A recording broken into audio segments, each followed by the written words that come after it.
Welcome to our channel. Today we how to create a cybersecurity incident response team with CISO, complete guide step by step clearly. Begin by defining the primary goals of the cybersecurity incident response team. Identify key stakeholders within your organization. Engage with executive leadership to secure their support. Determine the size and structure of the team based on your organization's needs. Recruit members from various departments, including IT, legal, and public relations. Select a team leader, preferably the Chief Information Security Officer, or CISO. Provide training to team members on incident response protocols and tools. Establish clear roles and responsibilities for each team member. Develop a comprehensive incident response plan tailored to your organization. Incorporate procedures for detecting, responding to, and recovering from incidents. Create an escalation matrix to ensure timely decision-making during incidents. Ensure the team regularly tests the incident response plan through simulations.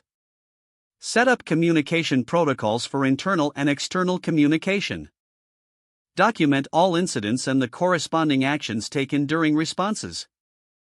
Review and update the incident response strategy regularly based on lessons learned. Conduct regular training sessions to keep skills current and knowledge fresh. Foster a culture of cybersecurity awareness throughout the organization. Encourage collaboration with external entities, such as law enforcement and industry peers. Assess and integrate threat intelligence to enhance the team's effectiveness. Establish metrics to measure the team's performance and incident response efficacy. Finally, ensure ongoing support and resources for the team to succeed in its mission. If the page does not load, refresh the browser or try again in a private or incognito window.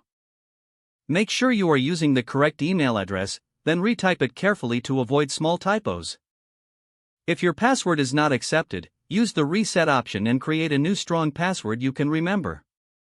Check your spam folder for verification or security emails, then complete any requested confirmation steps. Enable two-factor authentication if available to improve account security and reduce unauthorized access risk. After signing in, review your profile details so your contact information and settings are accurate and current. If you see an error message, note it down and try again after restarting your device and internet connection. Don't forget to like this video and subscribe to our channel for more step-by-step tech guides.